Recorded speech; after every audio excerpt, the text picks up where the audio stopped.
Assalamualaikum. Sekarang ni Emma tengah kuarantin dekat rumah. Kita tak ada keluar, tak ada pergi mana. Selama ni kalau Emma buat ask me question kan, orang akan cakap, alah tak sempat nak save, alah buatlah video tu balik. Kadang-kadang question Emma cakap pun berulang-ulang kali benda yang sama je sebab orang tak sempat nak baca. Terus sekarang ni Emma akan buat video, so senang. Simpan lah, so korang tengoklah video ni, okay? Dan ada banyak question yang ask me lah. Pick random question, tapi saya akan ambil yang benda penting-penting yang membagi info dan manfaat kepada semua orang yang tanya. Mesti kita be happy. Happy tante. Abi janganlah buat muka murung. Sinilah sikit. Emma, apa beza swab test, RTK dan PCR? Setahu I lah, apa yang I tanya diorang sebelum macam ni, RTK is rapid something lah. You will get your result in 15 minutes, tapi dia tak accurate sangat. Atas pengalaman kita orang, doktor tanya nak buat masa satu. Emma tanya apa perbezaan dia. Perbezaan dia, RTK ni kita boleh dapat dalam masa 15 minit dan PCR ni boleh dapat dalam 1 hari ke 2 hari macam tu. Kita Emma buat dua-dua sebab nak tahu result secepatnya. Kita ada baby, jadi kita nak macam kalau betul-betul kita positif, kita nak lah baby terkena. Betul. Jadi kita nak buat dua-dua terus. Masa Emma buat RTK dengan husband ni terus keluar positif dan Emma punya negatif. Emma buat semua orang kat dalam rumah ni, so semua orang benda yang sama. Dia seorang je yang positif, Emma negatif, PA Emma negatif, RTK lah. RTK lah. Terus dia pergi kuarantin dalam bilik. Emma tunggu result Emma. Esok malamnya, lepas Emma dah dapat result yang PCR dah keluar, Emma and Emma punya PA positif, tapi yang lain negatif. Buat apa nak buat dua-dua? At the end of the day, yang result yang legit, yang korang dapat tahu is PCR. Kita ambil test sama-sama. So even though dia tak ada simptom, tapi dia still positif. Yes. Macam I ada simptom, I positif juga. So itulah. Nasihat kita orang, better buat je yang PCR sebab yang itu lagi legit dan dia akan hantar korang punya sampel tu masuk dekat lab dan orang akan test diorang punya mikroskop yang kecil-kecil tu nak tengok virus tu. So itu baru nampak. Korang rasa macam sihat, lepas tu korang pergi buat RTK je, result dia tak betul-betul keluar dan korang pun tak tahu. Macam Emma, RTK negatif and then PCR positif. So better I ambil yang mana lebih precise lah, which is the PSP. buat PCR, okay? Yang ini, Lepas tu, ubat apa yang Emma makan masa kuarantin di rumah bagi pulihkan COVID-19? Doktor ada supply ubat ke? dia tak ada ubat. Bukan ubat lah, more like supplement kita makan, vitamin C kan. Kita ambil madu, perah lemon, the honey and lemon, letak air panas. Inilah makanan vitamin untuk husband. Korang pergi jumpa doktor pun, doktor tak boleh nak bagi apa-apa ubat. Dia cuma pantau korang punya level kesihatan. Moral story, korang buat je lah seolah-olah COVID ni korang kena ubah hidup korang untuk stay healthy dan ubah cara hidup sihat. For example, COVID ni kita kena banyak minum vitamins and then kena makan banyak fruit and then makan makanan yang healthy. So bagi immune system badan kita kuat dan balancekan balik semua. So itu je yang kita kena buat. Mungkin setiap pagi kita selalu bedal makan nasi lemak tu canai, which is not really good sebab berminyak ke apa. Kita ubahkan kepada every morning kita akan makan oat and then minum air suam, makan buah. Kita orang punya breakfast day 4. Dia nak sihat dah. Ni Yanan pakai tudung day 4. Kenapa kita kena banyak minum lemon? Sebab tekak kita sakit, kena banyak minum lemon. Apa yang saya buat, setiap pagi breakfast wajib just to take my medicine. Jadi setiap pagi kena minum air vitamin 1000 gram.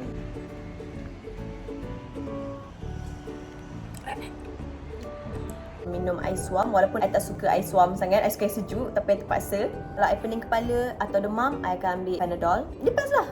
Kalau you pening kepala, you makan ubat sakit kepala. Kalau you rasa sesama, you makan ubat sesama. Jaga diri lah. Basically just take care of yourself lah. Make sure you just keep yourself hydrated lah. Minum air banyak guys. Itu paling penting, banyak minum. Biar kencing banyak pun tak apa, minum je.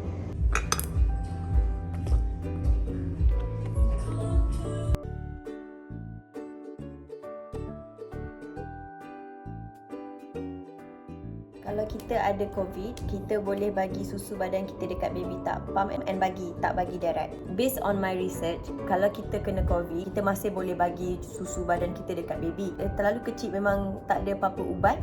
Ubat dia adalah susu badan ibu tu memang sangat bagus dan orang kata boleh kuatkan dan meningkatkan immune sistem badan dia. Jadi kalau kita nak bagi baby kita sihat, kalau boleh kita bagilah susu badan kita banyak-banyak. Tapi untuk ibu-ibu yang tak ada susu badan, tak apa, jangan risau. InsyaAllah banyakkanlah susu badan. Ada cakap macam mana kalau yang tak ada susu badan? Kalau tak ada susu badan, baby still need to makan. Siapa makanan baby? Makanan baby susu jugalah, formula ke apa kan. So just give formula lah. But without before you bagi, you make sure you consult dengan doktor dululah. Tengok you punya condition, baby punya condition macam mana kan. Macam kita tak boleh nak cakap sangat apa ubat yang you boleh makan. So because kita bukan doktor kan. Bagilah. Apa yang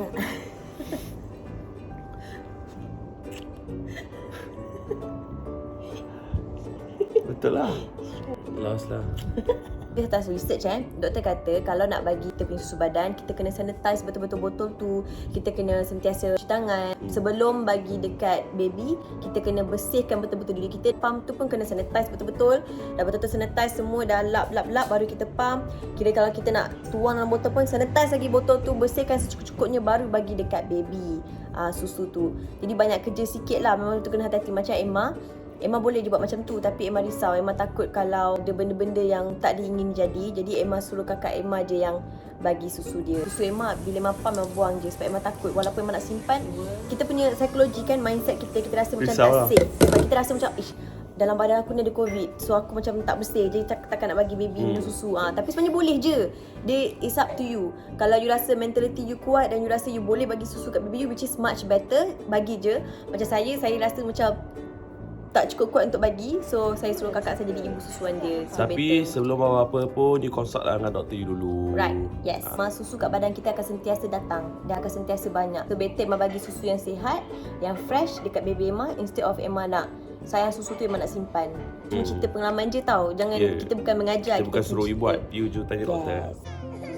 WHO recommends that all women should be supported to breastfeed. If COVID-19 is suspected or confirmed, these hygiene measures can help protect the baby. Washing your hands before breastfeeding, coughing or sneezing into a tissue and disposing of it immediately.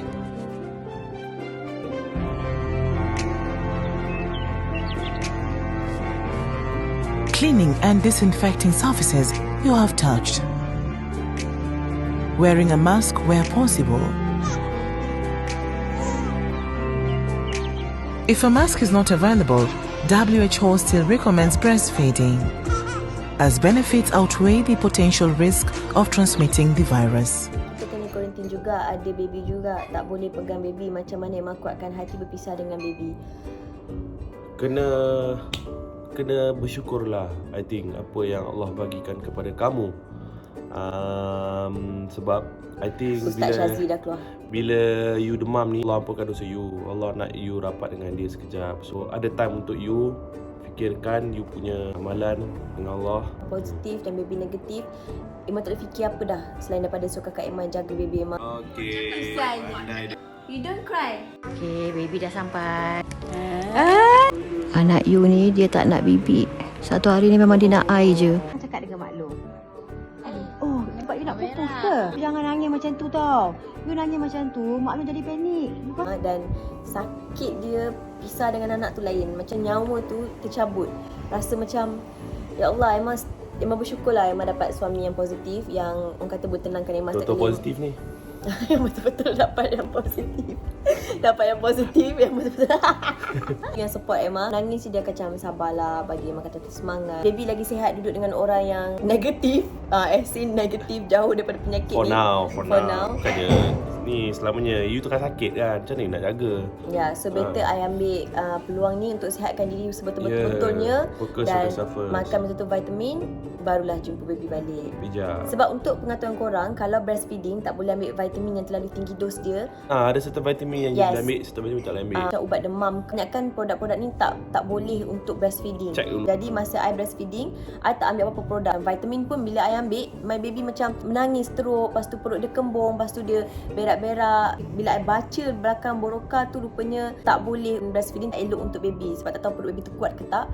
I tak tahu breastfeeding, I tak ambil apa-apa suplemen sebab risaukan baby. Now bila my baby, my sister yang jaga, so I lagi semangat makan ubat untuk sihatkan diri I sendiri supaya I nak jaga baby.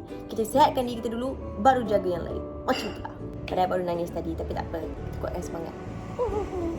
boleh tahu macam mana Emma kena COVID? Maafkan saya kalau soalan ni menggurus hati Emma. Okey, banyak yang tanya Emma macam Emma boleh kena. So saya tak tahu macam saya boleh kena sebab benda ni kita tak nampak. Penyakit ni kita tak nampak dan kita tak tahu. Macam mana orang tanya saya banyak kali macam saya boleh kena pun, kalau saya pakai cakap je macam saya kena, takut saya menunding jari atau takut saya memfitnah. Kita tak tahu. Dan husband dah habis hati-hati dah bila keluar, kita always sanitize our hand, wash our hand dan balik terus mandi. Dan kita tak pergi tempat ramai orang, tak berkumpul, always wear our mask. Tapi tu cakap lah, bila benda nak jadi juga. Memang tak tahu, nak katakan close contact, memang tak ada close contact dengan siapa-siapa yang kena positif COVID. Dia sihatkan diri je lah. Kenapa tiba-tiba rasa nak pergi buat swab test? Ada simptom ke? Memang tak ada simptom langsung. Sihat Alhamdulillah. Lepas memang bangun, dia kata dia rasa macam tak sedap badan. Apa yang dia rasa? Cerita lagi apa yang dia rasa? So hari tu I bangun tidur, I rasa macam sakit gila kepala I. Macam kena tendang lah kan.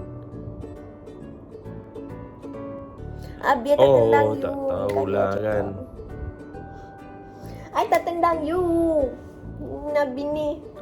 Kepala I sakit, macam badan pun sakit. Lepas tu rasa macam nak demam. Same day tu rasa macam nak demam. I rasa macam ni I tak nak ambil risiko ataupun jadi penyebabkan I pergi jumpa orang lain lagi semua. So daripada I fikir macam tu, wahai isteriku, I merasakan I harus buat swab test lah hari ni. Isteriku pula menanyaku, kenapa? Cakap I rasa badanku kurang kesedapan. Langsung dia pun ke klinik. Adalah pergi satu klinik tu. I cakap dia, you ada buat COVID test ke? Lepas tu dia kata, ada di sini. Mengapa? Nak buat COVID test lah. Saya kata gitu. Dia pun kata, okay, dia nak test temperature. So dia test temperature 38 lebih. Muka dia ada kenampakan seperti ketakutan sedikit.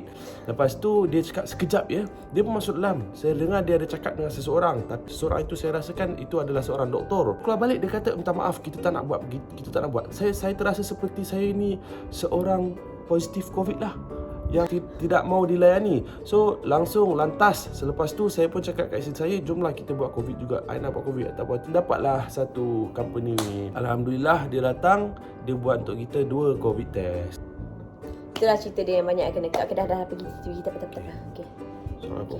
Salam. Macam tu lah, itulah apa yang dia rasa. Jadi sepanjang Emma kuarantin, apa yang buat Emma kekal positif?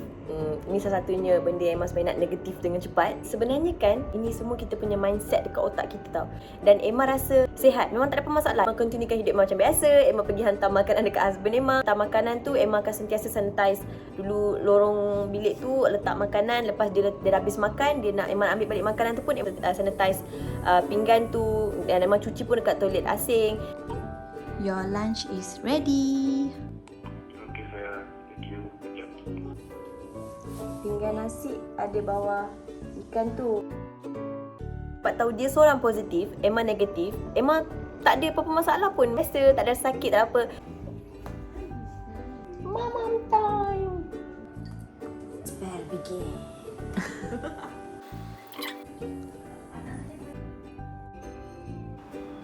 Kuat. Yeay. Nak tengok berapa. Makan ubat 38 lebih lah, semua demam you. Ubat yang I nak bagi.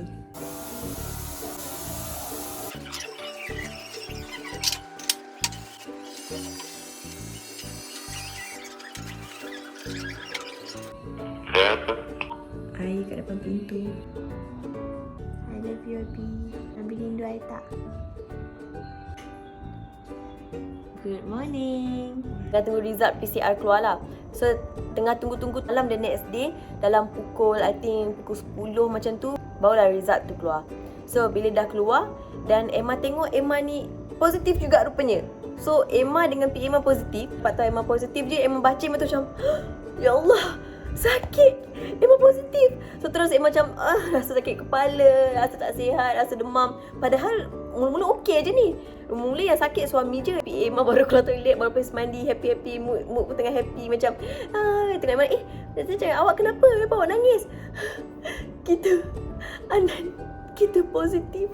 So bila I cakap je dengan my PA kita positif, dia pun macam ya Allah, positif. Dia pun terus terduduk dan terus rasa macam rasa sakit. Padahal okey je. Sebab itulah macam masa Emma, benda ni sedikit sebanyak adalah mindset kita. Sebab bila kita tahu COVID ni, kita dah nampak dekat TV diwawakan yang COVID ni teruk dan COVID satu penyakit yang harus kita dielak, dan kalau boleh tak nak kena, dan memang tak ada ubat. Jadi kita semua rasa macam tak safe. So bila kita dapat tahu yang kita ni positif, automatically kita jadi sakit dan extra sakit. Walaupun sebenarnya okey lah, mungkin ada simptom tu dalam badan kita, tapi kita tak dapat rasa sebab imun sistem badan kita kuat. So kita tak rasa sakit tu. Tapi bila kita tahu yang kita positif, automatically sakit tu semua naik rasa. So saya macam terus sakit. Padahal tak ada pun sebenarnya. So itu semua adalah mindset. Korang boleh lawan benda ni secara elok. Take all medicine yang you perlu. Jangan ter-overdose makan ubat pula. Okay, korang kena banyak minum air. Takut banyak sangat ubat kan tak elok tubuh pinggang kita. Emma punya mate pandai buat jamu. Dia buat satu jamu ni, kalau korang tengok dalam jamu ni ada,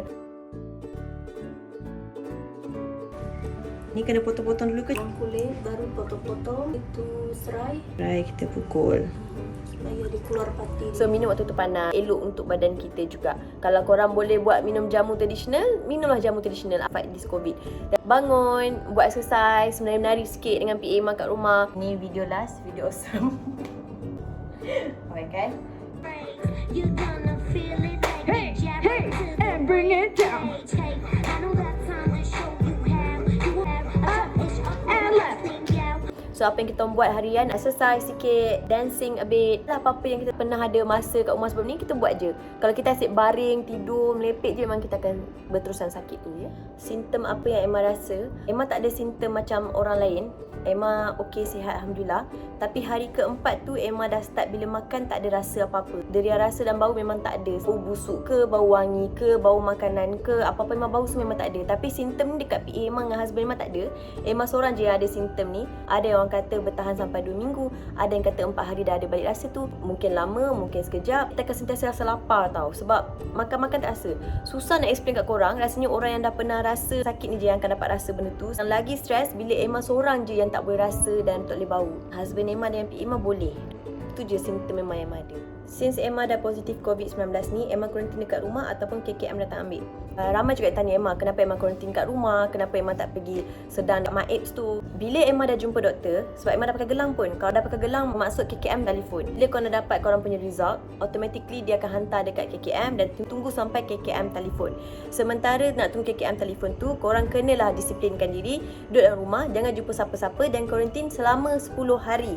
Dan kalau sampai 10 hari KKM tak telefon korang pun, dengan result yang korang dapat tu, korang pergilah jumpa sendiri doktor, check diri sendiri sama ada korang ni dah sihat ke ataupun belum. Masa Emma pergi jumpa doktor, dia tanya Emma, apa simptom Emma? Bila dia kata saya tak ada masalah, saya hidup macam normal, bermakna saya baru stage 1. KKM panggil Emma masa tu hari ke-5. Kira dah 5 hari Emma kuarantin kat rumah. Diizinkan untuk pulang kat rumah, sambung kuarantin dekat rumah dengan Emma dan my PA. Jadi bila orang petikaikan, kenapa tak duduk dekat My App Sedang tu? Bayangkan dekat Malaysia ni berapa ramai penduduk pun boleh. Dekat Malaysia ni ramai penduduk yang ada dan lagi ramai yang memerlukan tempat tu daripada Emma. Faham tak? Maksudnya Emma masih lagi boleh bangun, boleh masak, boleh bercakap, boleh ketawa, siap boleh buat video lagi. Bermakna Emma dapat ni tak teruk sangat. Jadi kita bagilah jalan dekat orang yang betul-betul memerlukan dan lagi sakit. Kalau pergi sana, sama je kita kena kuarantin sendiri. Diorang tak ada bagi you ubat pun. Kalau you sakit tu sakit, baru diorang akan bagi you ubat. Cuma the best part is diorang akan pantau you sampai you sihat, baru you boleh keluar. Kita tolonglah frontliner kat luar sana tu, tolonglah diorang juga. Janganlah kita ni manja sangat. Jadi kalau KKM dah kata boleh duduk rumah, self quarantine, baik kita duduk rumah. Buat apa kita nak pergi duduk dekat sana? Penuhkan lagi tempat. Sebab ini bukannya percutian dan ini bukannya kita pergi untuk berkenalan dan lagi ramai orang kat sana. Jaga diri sendiri. Janganlah menyusahkan orang lain. Macam tu. Tapi kalau KKM cakap punya kes ni memang you dah stage 4, perlu pantau korang sebab takut tiba-tiba tak boleh nafas ke, benda yang tak diingin berlaku ke. Jadi better duduk dekat sana, dekat dengan doktor, dekat dengan nurse. Kalau apa-apa jadi, diorang boleh tolong tengokkan korang, jagakan korang. Sejak COVID datang dekat dunia ni, memang kita punya frontliner tak pernah cukup rehat. Ada yang terlalu penat, ada yang sakit. So better kita ni mengurangkan beban yang ada. So jaga SOP dan self quarantine. Jangan lupa minum vitamin. Jaga diri baik-baik.